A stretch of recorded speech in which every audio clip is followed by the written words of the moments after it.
నమస్కారం. ఏదైతే నేను అర్ధరాత్రి 11:45 గౌరవనీయుల పశ్చిమ నియోజక శాసనసభ్యుల కుమారులు సహబ్ ఖాన్ గారు కార్ రేసులతో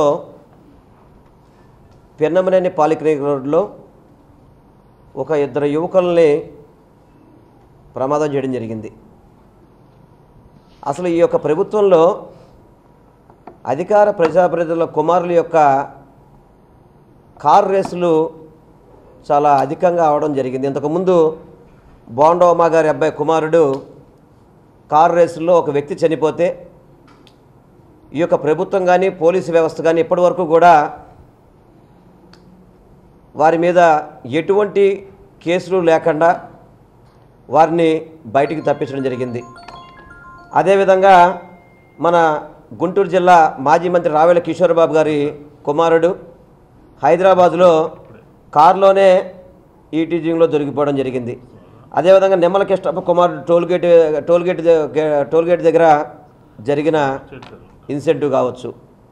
ఇట్లా ఈ అధికార పార్టీ ప్రజాప్రతినిధుల యొక్క కుమారులు అడ్డగోలుగా విజయవాడ నగరంలో కారు రేసులు చేసి ప్రజల్ని భయపెట్టే విధంగా, అసలు కారు రేసులు చంద్రబాబు నాయుడు గారి యొక్క ప్రభుత్వం పనితీరు చూస్తున్నట్టు లోకేష్ గారు కానీ యువతకి ఉద్యోగాలు ఇవ్వకపోగా యువతను పెడదారు చేపెట్టే విధంగా ఈ కారు రేసులు కావచ్చు, మద్యం తాగి కారు నడపడం కావచ్చు, జోదాలు కావచ్చు, విపరీతంగా వెచ్చలవిడిగా ఈ రాష్ట్రం అభివృద్ధి చెందిందో లేదో ప్రతి ఒక్కరు కూడా తెలిసిన విషయమే.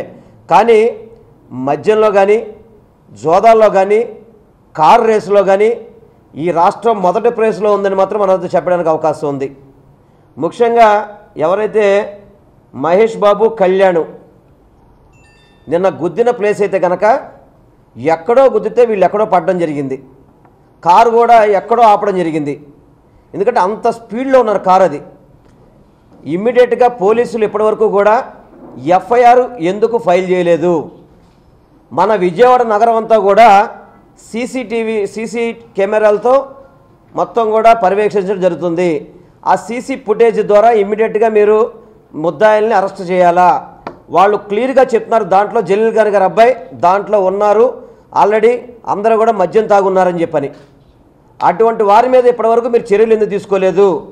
స్పాట్లో నిన్న జలీల్ ఖాన్ గారి కొడుకు కూడా ఉండడం జరిగింది. అక్కడ ఉన్న ఎవరైతే బాధ్యత ఉన్నారో వాళ్ళు సెల్ ఫోన్ రికార్డ్ చేస్తుంటే ఆ సెల్ ఫోన్ని ధ్వంసం చేయడం, మద్యం తాగిన మత్తులో పోలీసుల మీద కూడా పోట్లాడే విధంగా ఇప్పటి వరకు పోలీసులు ఎందుకు వాళ్ళని అదుపులో తీసుకోలేదు? ఇందులో మాత్రం ఏదో ప్రభుత్వ ఒత్తిడితో ఈ యొక్క పోలీసు వ్యవస్థలో ఈ ఎఫ్ఐఆర్లో డిలే చేయడం జరుగుతుంది. గౌరవనీయ పోలీసు అధికారులు నేను మీ ద్వారా వినిపించుకుంటున్నాను, మీరు సీసీ ఫుటేజ్ చూడండి. అదేవిధంగా ఇమీడియట్గా ఎఫ్ఐఆర్ ఫైల్ చేయాలా? ఎవరైతే బాధితులు ఇప్పుడు ప్రైవేట్ హాస్పిటల్లో చికిత్స పొందుతున్నారో వాళ్ళకి తప్పకుండా ఈ యొక్క ఎవరైతే చర్యలు తీసుకున్నారో వాళ్ళ ద్వారా వాళ్ళకి వైద్యం అందించాలా? తప్పకుండా వాళ్ళని శిక్షించాల్సిన అవసరం ఈ ప్రభుత్వం మీద ఉంది. మాట్లాడితే చంద్రబాబు నాయుడు గారు హైటెక్ ముఖ్యమంత్రి అంటాడు, నేనే హైటెక్ కట్టా అంటారు, నేనే అమరావతి కడుతున్నా అని చెప్పని మనకి ప్రతిరోజు కూడా టీవీలో కనబడుతూ ఉంటారు చంద్రబాబు నాయుడు గారు. విజయవాడ సిటీలో వాళ్ళ ఎమ్మెల్యేల పుత్రులు బోండా ఉమా గారి అబ్బాయి రేస్ చేస్తున్నప్పుడు ఆ కుమారుడు చేసిన దానికి కానీ, ఈరోజు జలీల్ ఖాన్ గారి కుమారుడు చేసిన దానికి కానీ చంద్రబాబు నాయుడు గారు ఏం సమాధానం చెబుతారు? వాళ్ళ మీద చర్యలు తీసుకుంటారా? లేకపోతే వాళ్ళు మళ్ళీ ఎమ్మెల్యేలు అలుగుతారు, ఎమ్మెల్యేలు వెళ్ళిపోతారని చెప్పని భయపడి వాళ్ళని బయటపడేస్తారా అనేది చంద్రబాబు నాయుడు గారికి తేల్చాల్సిన అవసరం ఉంది. తప్పకుండా ఎవరైతే వాళ్ళు మహేష్ బాబు కానీ కళ్యాణ్ కానీ వీళ్ళిద్దరూ కూడా క్లియర్గా చెప్తున్నారు. మా వాళ్ళు కూడా వీళ్ళు కలవడం జరిగింది. ఇప్పుడు 100కి 100 రూపాయలు అందులో ఆ అబ్బాయి ఉన్నాడండి, ఆల్రెడీ మద్యం తాగి చాలా రాద్దండం చేశాడని కూడా చెప్పడం జరుగుతుంది. ఆ యొక్క బాధితులను కూడా ఎవరైతే యాక్సిడెంట్లో బాధపడ్డారో దెబ్బతిన్నారో వాళ్ళని బెదిరించి అందులో జలీల్ ఖాన్ అబ్బాయి లేరు అని చెప్పే విధంగా మాత్రం ప్రయత్నాలు జరుగుతున్నాయి. దాన్ని మేము పూర్తిగా ఖండిస్తున్నాం. 100కి 100 రూపాయలు మీరు సీసీ ఫుటేజ్ ద్వారా ఆ కారు దాదాపు 150 కిలోమీటర్ల స్పీడ్లో వెళ్తుందనేది కూడా అక్కడ ఈ బాధ్యులు చెప్తున్న విషయాలను బట్టి మనకు అర్థమవుతుంది. ఇమ్మీడియట్గా వాళ్ళ మీద చర్యలు తీసుకోకపోతే మాత్రం ఇది సరైన పద్ధతి కాదు అని చెప్పి నేను ప్రభుత్వానికి హెచ్చరించడం జరుగుతుంది. పశ్చిమ నియోజకవర్గ వైఎస్ఆర్ కాంగ్రెస్ పార్టీలో గెలిచి తెలుగుదేశంలో దూకినటువంటి జలీల్ ఖాన్ గారి కుమారుడితో పాటు స్నేహితులు వారందరూ రాత్రి చేసినటువంటి యాక్సిడెంట్, ఆ యాక్సిడెంట్లో ఎఫెక్ట్ అయినటువంటి 2 వ్యక్తులు ఈరోజు హాస్పిటల్లో చావు బతుకుల మధ్య ఉన్నారు అనంటే, పైగా గుద్దడమే కాకుండా గుద్దిన తర్వాత అక్కడ ఉన్నటువంటి స్థానికమైనటువంటి ప్రజలతో ఘర్షణ పడుతూ, పోలీస్ స్టేషన్లో ఫోటోలు తీస్తుంటే పోలీసులతో ఘర్షణ పడుతూ, ఈ రకమైనటువంటి పోకడల మూలంగా నగరంలో శాంతి భద్రతలు భయాందోళనకు గురయ్యేటటువంటి పరిస్థితి ఉందా లేదా అని చెప్పి అడుగుతా ఉన్నాం. ఎందుకునో ఈ ప్రభుత్వం వచ్చిన తర్వాత శాసనసభ్యులు, పార్లమెంటు సభ్యులు, మంత్రులు వీళ్ళ కుమారుల యొక్క అరాచకాలు ఆంధ్ర రాష్ట్రంలో మితిమీరిపోయినాయి.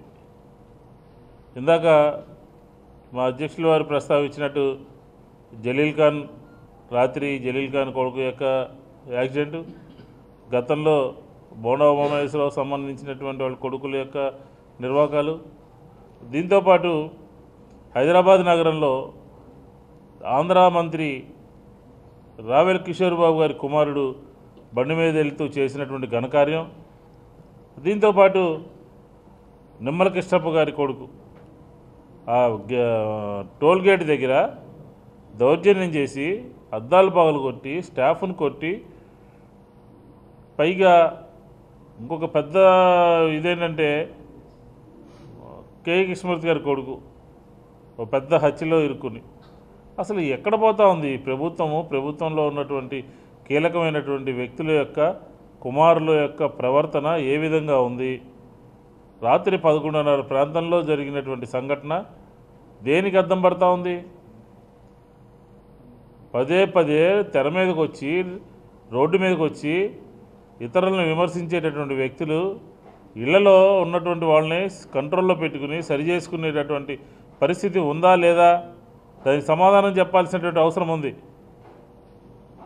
ప్రభుత్వము అందరినీ ఆదుకోవడానికి, అందరినీ జాగ్రత్తగా చూసుకోవడానికి, ఈ రాష్ట్రంలో ఉన్నటువంటి ప్రజల యొక్క జీవన స్థితిగతులు ఎటువంటి ఇబ్బంది లేకుండా జరగాలని చెప్పినటువంటి ప్రయత్నం చేయాల్సినటువంటి ప్రభుత్వంలో ఉన్నటువంటి కీలకమైనటువంటి వ్యక్తులు ఈ రకమైనటువంటి ప్రమాదకరమైనటువంటి పరిస్థితులకి దారితీసే విధంగా వాళ్ళ కుమారులు వ్యవహరిస్తూ ఉంటే ఎటుపోతుంది ఈ రాష్ట్రం? ఎటుపోతుంది ఈ రాష్ట్రంలో ఉన్నటువంటి పరిపాలన? దీనికి జలీల్ ఖాన్ గారో లేకపోతే ఇంకొక వ్యక్తిలో కాదు సమాధానం చెప్పాల్సింది. ముఖ్యమంత్రి చంద్రబాబు నాయుడు గారు దీనికి సమాధానం చెప్పాలి అని చెప్పని వైఎస్ఆర్ కాంగ్రెస్ పార్టీ డిమాండ్ చేస్తూ ఉంది. దీని మీద ఈ తెలుగుదేశం ప్రబుద్ధుల యొక్క కుమారుల యొక్క ఆగడాల మీద వైఎస్ఆర్ కాంగ్రెస్ పార్టీ ప్రజల్ని చైతన్యవంతం చేస్తుందని చెప్పని, రాత్రి సంఘటనకి ఎవరైతే బాధ్యులు ఉన్నారో అధికారాలకి అతీతంగా దాని మీద చర్యలు చేపట్టాలని, అక్కడ ఉన్నటువంటి హాస్పిటల్లో ఉన్నటువంటి వాళ్ళ ప్రాణాలు కాపాడే దిశగా ప్రభుత్వం వెంటనే తక్షణమే చర్యలు తీసుకోవాలని, లేదంటే మాత్రం వైఎస్ఆర్ కాంగ్రెస్ పార్టీ ఉద్యమిస్తుందని చెప్పని ఈ సందర్భంగా మేము తెలియజేస్తున్నాం. చూసాం మనం, మంగళగిరిలో బైక్ రేస్ జరిగింది, బీఆర్టీఎస్ రోడ్లో జరుగుతూ ఉంది, అక్కడ జరుగుతూ ఉంది. అధికార పార్టీకి సంబంధించినటువంటి నేతల యొక్క బంధుగణం ఈ రేసుల్లో పాల్గొనడం మూలంగా పోలీసు యంత్రాంగం సరైనటువంటి చర్యలు తీసుకోవడంలో కొంచెం వెనకడుగు వేస్తుంది అని చెప్పని మనకి అర్థమవుతోంది. ఈ రాష్ట్రాన్ని ఏం చేయదలుచుకున్నారు? కార్ల రేసు, బైకుల రేసుకు సంబంధించినటువంటి కార్యక్రమానికి కేంద్రంగా చేయదలుచుకున్నారా? చట్టం చెప్పినా, కోర్టులు చెప్పినా కోడిపందాలు వేశారు, కత్తులు కట్టారు. ప్రజలకి సమాధానం చెప్పలేనటువంటి పరిస్థితులు ఈరోజు ప్రభుత్వం ఉంది.